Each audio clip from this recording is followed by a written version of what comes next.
Hello, my lovely friends. Welcome to the new video of the channel Sea of Knowledge. And आज हम पढ़ने वाले हैं finally एक नए सब्जेक्ट को जो कि है एसएसटी में पॉलिटिकल साइंस।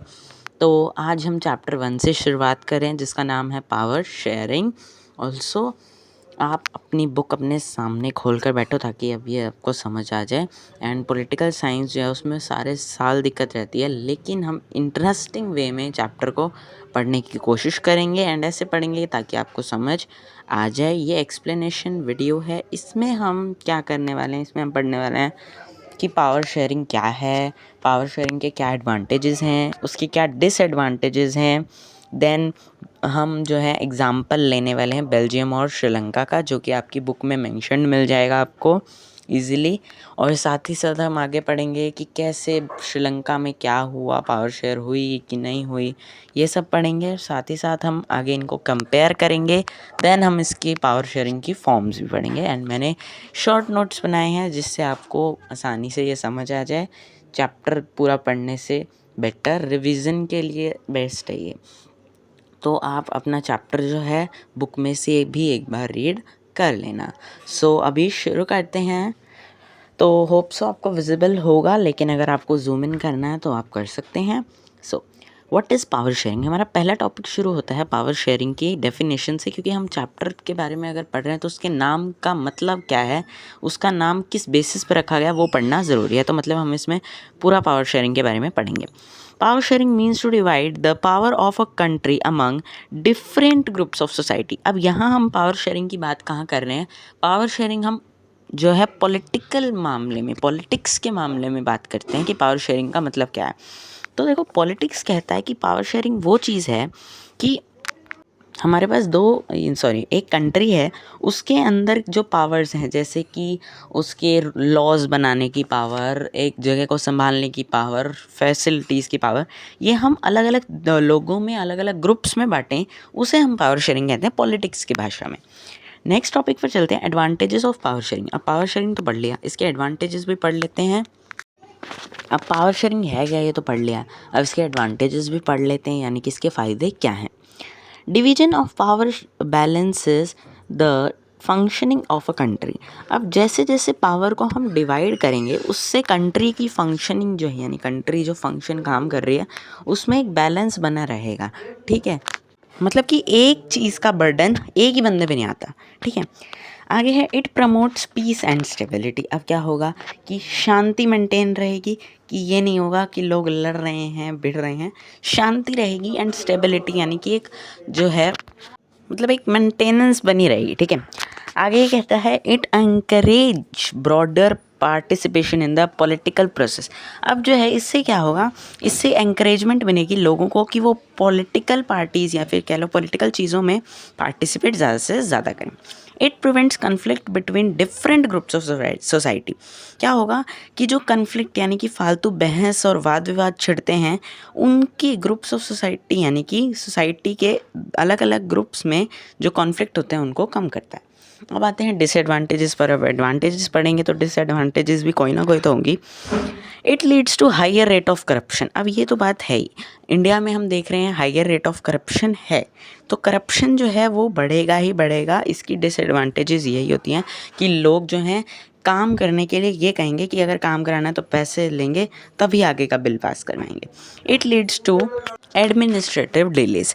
तो क्या होगा, इससे क्या होगा, जो एडमिनिस्ट्रेटिव डिलेज इसका मतलब है कि एक काम को करने के लिए कोई भी बिल पास करना है तो उसके लिए डिले होता रहेगा, वो डिले ही डिले यानी कि टाइम लगता रहेगा। क्योंकि मान लो 5 बंदे हैं एक ही बिल को साइन करने के लिए, तो पाँचों के पास वो पहुंचने में बहुत टाइम ले लेगा।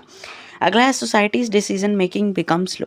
अब सोसाइटी जो है वो डिसीजन जो बनाएगी वो उनका धीमा हो जाएगा। वही बात हो गई कि बिल्स जो लॉज पास करने हैं मान लो, तो उसके लिए जो है बहुत टाइम लगेगा। Requirement of higher budgets leading to an expensive governing system. अब बजट्स बढ़ जाएंगे, क्या होगा, जो सरकार है उसमें जितने ज़्यादा लोग होंगे, जितनी ज़्यादा पावर शेयरिंग होगी, उतने ज़्यादा जो हैं पैसे जो हैं सरकार को लगाने पड़ेंगे। अभी देखो, ये सब तो थे पावर शेयरिंग के बारे में पढ़ लिया, उसके एडवांटेजेस पढ़ ली, उसकी डिसएडवांटेजेस पढ़ ली। अब अगला जो टॉपिक आता है हमारा, उसमें हम पढ़ने वाले हैं एग्जाम्पल क्या है।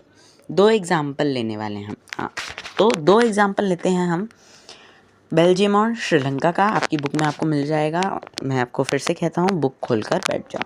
सो to understand the process properly by seeing a country Sri Lanka having many mishappenings and comparing it to Belgium which is having upgrades। तो एग्जाम्पल हमने क्यों लेना चूज़ किया कि हम एग्जाम्पल क्यों लें, हम तो सीधा समझ सकते हैं। नहीं, हमने ये इसलिए लिया ताकि हम और आसानी से और ज़्यादा डेप्थ में जाकर बिल्कुल आराम से समझ सकें। तो हम दो कंट्रीज़ के एग्जाम्पल लेंगे। एक तो श्रीलंका का। श्रीलंका कौन सी कंट्री जिसने बहुत ही ज़्यादा गलतियाँ की, मिसहैपनिंग्स की। साथ ही साथ बेल्जियम जो कि बहुत ही ज़्यादा अपग्रेडेड कंट्री रही। उन दोनों को कंपेयर करेंगे। शुरू करते हैं बेल्जियम से। अब हम इसके अंदर बेल्जियम का इंट्रोडक्शन पढ़ेंगे कि बेल्जियम कहाँ है, कैसी कितनी पॉपुलेशन है, उसका साइज़, मतलब कि वो जो है उसका एरिया कितना है, उसके अंदर जो है अलग अलग डिवीजन ऑफ ग्रुप्स कैसे हैं, जो कि बहुत ही ज़्यादा मेन पॉइंट है। तो सबसे पहले हम पढ़ते हैं location. A small country in Europe, एक छोटी सी कंट्री है, यूरोप के अंदर है, ठीक है। बॉर्डर। अब हम पढ़ेंगे इसका बॉर्डर किसके साथ शेयर करती है। Shares border with France, Germany and Netherland, यानी कि फ्रांस नाम की एक कंट्री आपको पता है, जर्मनी पता है और नीदरलैंड्स भी है। अगर नहीं पता है तो भी मैं बता दूं कि वो भी एक यूरोप की कंट्री है, ठीक है। साइज़ जो है इसका स्मॉलर देन हरियाणा। आप सोचो, हरियाणा से भी छोटा है साइज़ है इसका, ये इतनी छोटी है। पॉपुलेशन, ठीक है, पॉपुलेशन कितनी है इसकी, ओवर 1 करोड़, यानी कि 1 करोड़ के थोड़ा सा ज़्यादा, बहुत कम पॉपुलेशन है क्योंकि इतनी छोटी कंट्री है।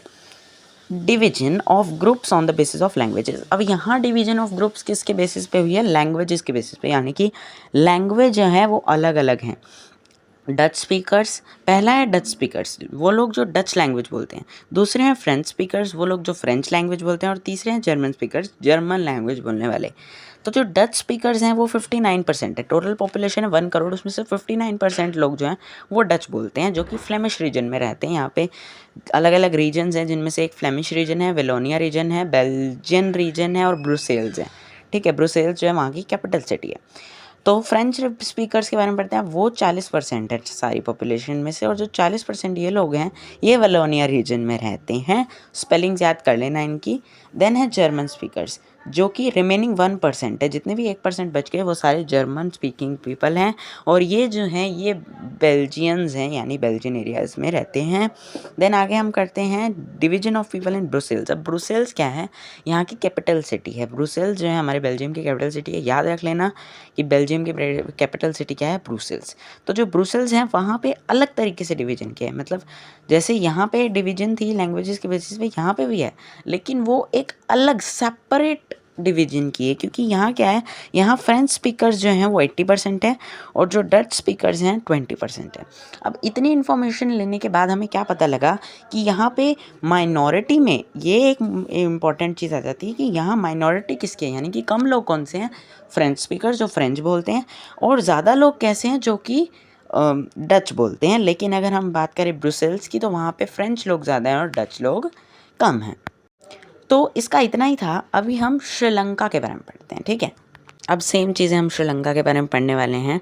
तो पहले शुरू करते हैं लोकेशन। श्रीलंका की लोकेशन क्या है, यानी कि किस जगह पे है वो। An island nation in Asia, ये तो हम बचपन से ही पढ़ते हैं। जब से आपने मैप फिल करना शुरू किया होगा तब से आप श्रीलंका को तो देख ही रहे हो, तो ये तो हमें पता ही है, ऑब्वियस सी बात है। तो श्रीलंका कहाँ पर है, एक आइलैंड नेशन है, यानी कि वो द्वीप, ठीक है। द्वीप आइलैंड आपको पता ही है, जो चारों तरफ से पानी से घिरा होता है। एशिया की एक आइलैंड नेशन है जो कि few kilometre south from Tamil Nadu, यानी कि कुछ किलोमीटर साउथ में जाके तमिलनाडु से, यानी कि तमिलनाडु जाते हैं जब हम, तो वहाँ जो साउथ की तरफ जाएंगे तो वहाँ श्रीलंका आता है। बॉर्डर, इसका बॉर्डर जो है हमें पता है क्योंकि आइलैंड कंट्री है, तो ऑब्वियसली ये चारों तरफ से पानी से घिरी हुई है। साइज़ इसका अप्रोक्सीमेटली सेम एज हरियाणा, यानी कि हरियाणा के बिल्कुल लगभग सेम है। अब जो है जब हम मैप देखते हैं तो हमें वहाँ श्रीलंका इतना बड़ा दिखता है और हरियाणा छोटा सा दिखता है, तो लोग बच्चे जो हैं कंफ्यूज हो जाते हैं और वो सोचते हैं कि हरियाणा छोटा होगा एंड श्रीलंका बड़ा होगा। लेकिन लिटरल बात क्या है कि श्रीलंका और हरियाणा का साइज़ बिल्कुल सेम है, लगभग अप्रॉक्सीमेटली, इसलिए लिखा हुआ है यहाँ। आगे है पॉपुलेशन, इसकी पॉपुलेशन 2 करोड़ है अप्रॉक्सीमेटली, यानी कि जो बेल्जियम है उसका डबल। देन आगे हम पढ़ते हैं major social groups on the basis of languages. अब ये भी एक इम्पॉर्टेंट बात आ जाती है इसमें भी सेम, कि लैंग्वेज के बेसिस पे कौन से मेजर सोशल ग्रुप्स बने हैं। तो यहाँ 3 सोशल ग्रुप्स हैं, सिनला स्पीकर्स, तमिल स्पीकर्स और एक क्रिश्चियनिटी जो है वो मानने वाला है। अब क्रिश्चियंस क्यों लिया हमने एक और लैंग्वेज क्यों नहीं लिखी यहाँ, क्योंकि जो है क्रिश्चियंस एक ऐसा धर्म है यहाँ पे जिनमें सिनलास भी आते हैं और तमिल स्पीकर्स भी आते हैं। तो 57% वो लोग हैं जो कि क्रिश्चियनिटी को मान रहे हैं। तो अब हम पढ़ते हैं पहला सिनला स्पीकर्स, टोटल पॉपुलेशन का 74% जो है सिनला स्पीकर्स हैं। Then Tamil speakers, total population में से 18% तमिल स्पीकर्स हैं, और जो बच गया 8% वो क्या है हमारे क्रिश्चियंस हैं, या 7% कितने में खा लो। अब तमिल स्पीकर्स के 2 सब ग्रुप्स बने यहाँ पे, ठीक है। तो दोनों सब ग्रुप्स के नाम हैं नेटिव पीपल और the Sri Lankan Tamils, Tamil people of India और द इंडियन तमिल्स। तो 2 तरीके के तमिल लोग हैं, एक तो वो लोग जो कि वहाँ रहते हैं और वो तमिल भाषा बोल रहे हैं, यानी कि उनका बर्थ प्लेस वहीं है, उनके एंसेस्टर्स भी वहीं से हैं, तो श्रीलंकन तमिल्स हैं। लेकिन तमिल पीपल ऑफ इंडिया जो कि इंडियन तमिल्स हैं, वो लोग हैं जिनके एंसेस्टर्स दादा परदादा या पिताजी वो लोग इंडिया छोड़कर श्रीलंका गए, और वो तमिल बोलने वाले वो लोग जो कि इंडिया से कहाँ आए, श्रीलंका, तो वो इंडियन तमिल्स हैं। अब क्रिश्चियन 7% ही हमने पढ़ लिया। अब इनके रिलीजन्स भी अलग अलग हैं। जैसे बेल्जियम में तो ऐसी कंट्री है, यूरोप की कंट्री है, इसलिए वहाँ क्रिश्चियनिटी को ज़्यादा मानते हैं, लेकिन यहाँ तो रिलीजन्स हैं। तो पहला यहाँ पे 4 रिलीजन हैं, मुस्लिम, क्रिश्चियन, हिंदू और बुद्धिस्ट। तो मुस्लिम जो लोग तमिल बोलते हैं वो मुस्लिम्स भी हैं और हिंदूज़ भी हैं, यहाँ लिखा हुआ है, आप इसको अच्छे से पढ़ लो। मैं आपको सिर्फ डिक्टेट कर देता हूँ कि तमिल स्पीकर जो हैं वो मुस्लिम्स हैं थोड़े से, एंड थोड़े से हिंदूज़ हैं।